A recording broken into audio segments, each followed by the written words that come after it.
반갑습니다. 77입니다. 오래간만에 뵙게 되는데요. 요즘에 제가 좀 피곤해가지고 영상을 좀 못 올렸습니다.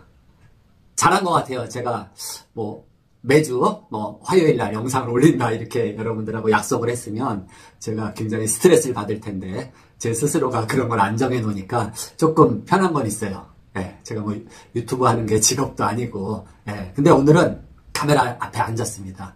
이유가 이제 사고가 터졌는데 핵심을 잘 모르는 것 같아요. 핵심을. 요 며칠 전에 인천 검단의 그 아파트 주차장, 지하 주차장 그 슬라브 그 뚜껑이 무너져 버렸어요. 갑자기 콱 무너졌죠. 어느 건설회사 얘기할 필요가 없습니다. 왜냐하면 어떤 회사가 하더라도 이 공사를 하다 보면 나 혼자 잘한다고 되는 게 아니에요. 다 여러 이 요소들이 서로 연관이 돼서 완성이 되기 때문에 그 중에 어떤 부분들이 잘못되고 그거 체크가 안 되면은 또 사고로 이렇게 이어진다 이렇게 생각하시면 됩니다.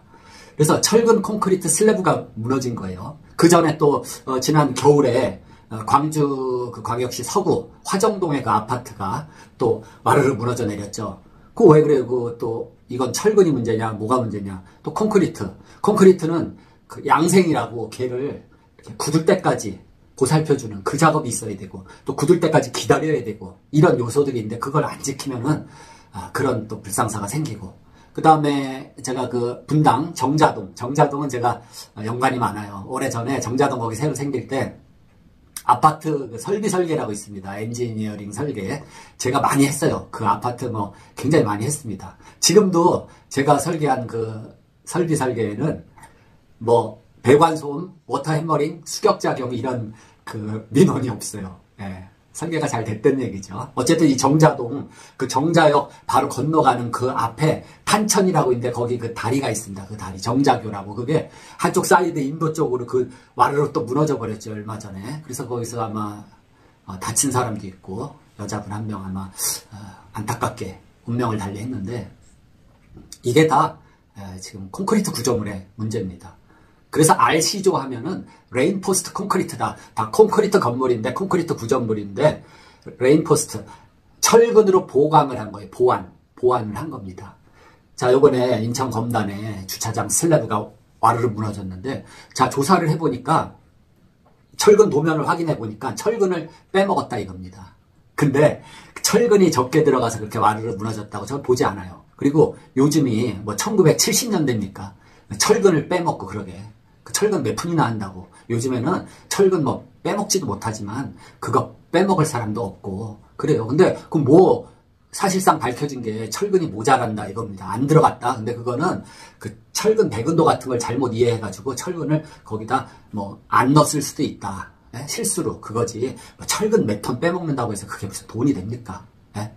그건 아닌 것 같아요. 그리고 이 철근이 모자라서 그렇게 무너졌다? 그거는 저는 아니라고 봐요. 그래서 이 방송에서 언론에서 기자들이 철근을 빼먹고 어디에 보강 철근이 들어가야 되는데 모자르고 그 건설사에서도 그걸 인정했다 하는데 그게 아니라 그거보다 더 비중이 큰 품질 요소는 이 콘크리트입니다. 콘크리트는 지금 우리가 다 현장에서 비벼서 쓰는 게 아니라 미리 비벼진 그 레미콘 그걸 불러다 쓰는 거 아니에요. 그 레미콘 회사에서 그 배합 설계에 의한 품질 좋은 합격품에 레디 믹스드 콘크리트를 만들어서 납품을 해야 되겠죠.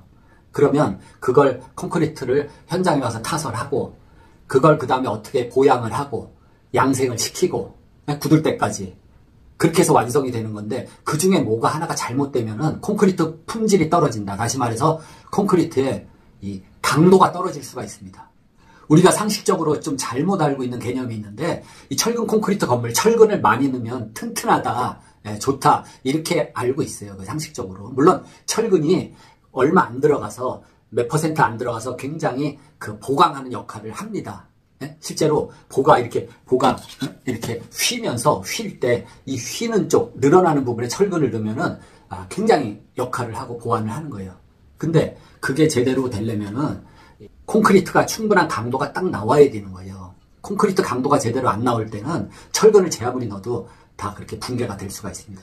또 어떤 경우는 제 지난 영상에서 철근을 너무 많이 넣으면은 건물이 붕괴된다. 이렇게 말도 안 되는 제목을 달았는데, 그게 말이 안 되는 게 아니라, 거긴 뭐 이렇게 오피스의 원형 기둥이죠, 원형 기둥. 근데 기둥의 주철근 뭐예요? 이 세로 철근을 너무 많이 넣었어요. 이 순간격이 확보가 안 되게, 이 철근과 철근의 이 간격을 어느 일정 이상을 벌려줘야 되는 거거든요. 근데 하여튼 무슨 이유인지 철근을 막 콱 넣어가지고 철근이 완전히 이렇게, 예? 메쉬처럼 그냥 망이 돼가지고, 콘크리트가 글로 들어가서 이 철근 사이로 굵은 골재도 빠져나가지 못하는 거죠. 그러다 보니까 피복이 제대로 안 되고 피복 강도가 안 나오고 피복이 시원찮으니까 철근을 붙잡고 있는 부착력이 안 나오고 그러니까 또 철근을 이 세로 철근을 붙잡아주는 콘크리트의 역할이 또 뭐예요? 철근이 이 가느다란 철근은 위에서 압력을 주면 어떻게 돼요? 그대로 압력을 받는 게 아니라 이게 이렇게 휘청 이렇게 꺾어집니다. 이거를 버클링 좌굴이라 그러는데 그냥 여기에 피복이 제대로 안 돼 있고 그러면 버클링이 일어날 수가 있어요. 또 버클링을 잡아주기 위해서 기둥은 띠철근 원형 이 기둥은 스파이럴, 나선 철근 이런 걸 감아주는데 어쨌든 여러 가지 그 원인에 의해서 뭐가 하나가 잘못되면은 콘크리트가 붕괴될 수가 있다 이겁니다. 그러면 또 상식적으로 우리가 조금 잘못 알고 있는 것 중에 하나가 이게 뭡니까? 석고보드 한 조각 제가 현장에서 잘라왔는데 이거를 철근 콘크리트 슬랩으로 그렇게 이제 한번 가정을 해보면 네? 이 가운데에 들어있는 게 뭡니까? 이거 석고보드니까 당연히 석고죠, 석고. 이 석고는 콘크리트하고 성질이 같아요. 취성이 있죠. 압축력은 잘 받는데 얘가 어떤 이런 쉼에 의해서 이거를 이렇게 꽉 여기를 받치고 양쪽을 받치고 가운데를 세게 누르면 어떻게 돼요? 이 밑에가 이렇게 휘어지면서 이 밑에가 늘어나겠죠. 늘어나. 네? 이렇게 손바닥 누르면 늘어나 찢어지듯이 밑바닥이. 근데 이 철근이 여기에 배근돼 있겠죠. 철근 콘크리트는. 근데 이 석고보드는 여기에 종이가 붙어 있죠. 종이. 근데 이 종이가 뭐냐면은 이 종이가 비록 단면이 엄청 얇지만 이렇게 잡아당기는 인장력에 대해서는 얘가 굉장히 저항력이 셉니다. 인장에 대해서는. 그래서 이 치성재료, 이 비록 힘이 없는 잘 부러지는 이 석고에 종이를 한번 붙여놓음으로써 얘를 눌렀을 때 잘 꺾어지지가 않는다는 겁니다. 예. 그게 이 콘크리트 슬라브에서 이 종이, 인장력에 강한 종이는 똑같이 철근, 인장력에 강한 철근을 배치해 줌으로써 얘가 아주 쉼에 강력하게 저항을 하죠. 그러면 이러한 철근 콘크리트 보가 이게 쉼에 의해서 부서지려면 어떻게 돼야 돼요? 파괴가 되려면. 자, 첫 번째. 이렇게 눌렀을 때 이 밑에 늘어나는 철근이 뚝 끊어지면은 그때 부러지겠죠. 쉼에 의해서. 또 하나는 이 철근이 있는데 콘크리트가 얘를 꽉 붙잡아주질 못해요. 콘크리트 강도가 부족하다든지 또는 이게 꽉 콘크리트가 채워지질 않았다든지 또는 이 철근 표면에 이게 거푸집하고 이렇게 붙어가지고 철근을 싸고 있는 이 피복 두께가 없다든지 그러면 얘를 붙잡아주는 힘이 약할 거 아니에요. 또는 지금 철근은 표면이 우둘두둘하죠. 리브가 있어요. 리브. 대나무처럼 여기에 돌기가 있다 이겁니다. 그래서 그걸 우리가 디폼드 바라 그러는데 원형 철근처럼 매끈하지가 않아요. 매끈하면 어떻게 돼요? 콘크리트가 꽉 잡아주고 싶어도 이게 빠질 수가 있죠. 미끄러져 빠진다 이겁니다. 부착력이 부족해서. 그러면 이 안에 철근이 밑바닥에 있는데 이거를 꽉 눌렀을 때 이 철근이 그냥 이렇게 콘크리트랑 부착력이 없어 이렇게 빠졌다. 예? 이렇게 쑥 철근에서 빠졌다. 그래도 이게 부러지는 겁니다. 그 다음에 또 하나는 얘를 꽉 눌렀는데 이 철근이 끊어지지도 않고 부서지지도 않고 얘를 꽉 눌렀는데 이렇게 좀 세게 누르니까 철근이 끊어지듯이 여기가 바로 이게 종이가 인장력을 감당하는 게 끊어져 버리니까 바로 꺾어져 버리네요. 네. 아니면은 얘가 그냥 버티고 있어요. 버티고 있다 보면은 이 인장력을 발휘하는 철근이 끊어지질 않았는데 콘크리트가 부서지는 경우도 파괴가 되는 겁니다. 이런 돌 조각, 콘크리트 조각 이런 게 어떤 힘에 의해서 파괴가 될 때는 변형을 별로 못하고 꽉 버티고 있다가 힘을 세게 줍니다. 세게 줘요. 세게 주면 딱 이렇게 어느 순간에 딱 하고 이렇게 폭발적으로 취성입니다. 파괴가 돼버리는 겁니다. 그래서 그거 갑자기 붕괴되는 걸 막기 위해서 철근을 얼만큼 집어넣냐 그 양을 정하게 됩니다. 자, 여기에 철근이 있고 콘크리트가 있고 힘을 줘서 부서지는데 철근이 끊어지냐 아니면 콘크리트가 힘을 못 이겨서 터져나가냐 이 둘 중에 하나거든요. 근데 콘크리트가 터질락 말락 하면서 철근이 끊어질락 말락 하면서 그거 비등비등하게 할 때 넣는 철근의 양을 평형 철근비라 그래요. 근데 그렇게 넣으면 제일 효율적이 효과적이겠죠. 예?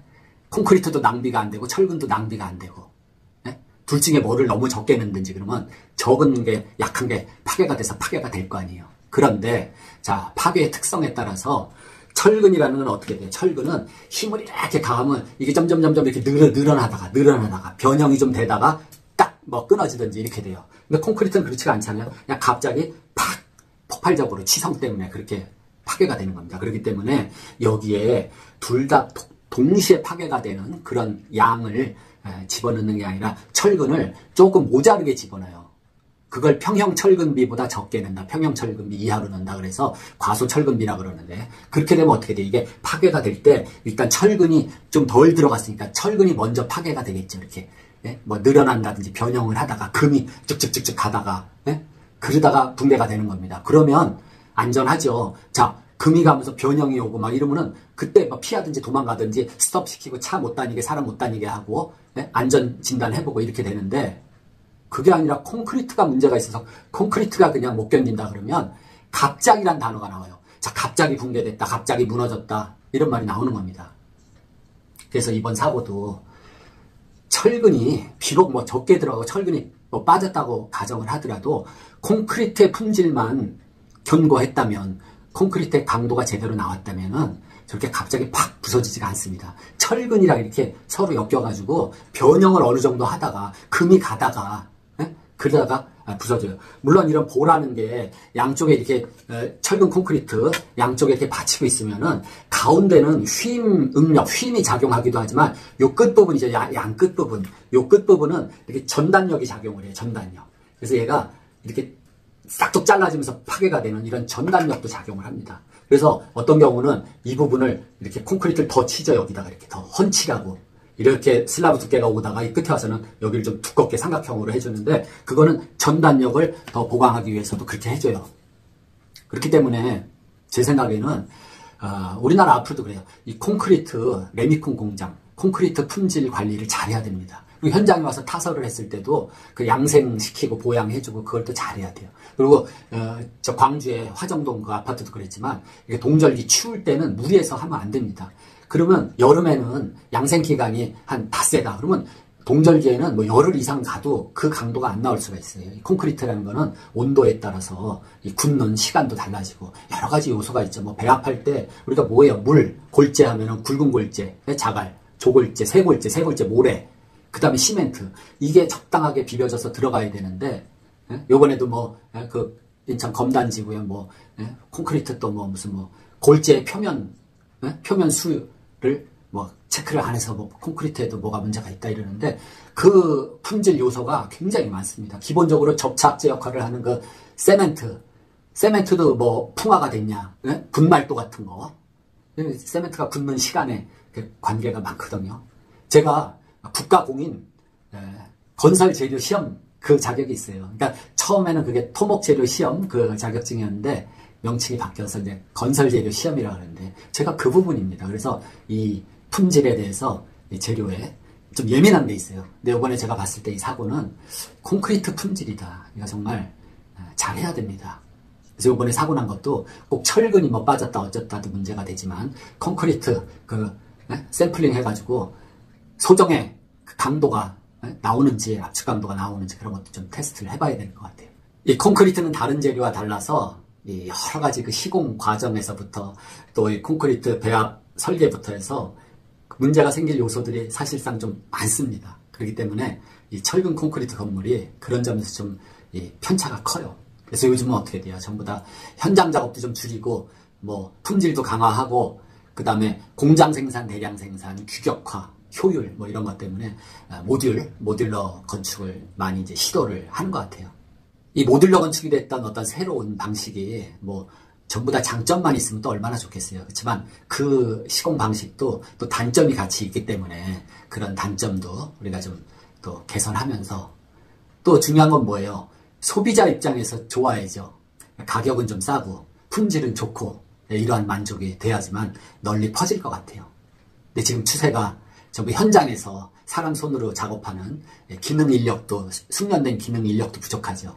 그 다음에 현장 작업이라는 게 너무 힘들고 이렇다 보니까 어떻게 하면 그냥 공장에서 제작해서 그냥 운반해서 탁탁 조립만 하는 그러한 모듈러 건축 또는 뭐 유니트화 건축, 공업화 건축 이게 다 같은 비슷한 개념의 그런 공법인데 앞으로 그런 쪽이 이제 많이 나올 것 같아요.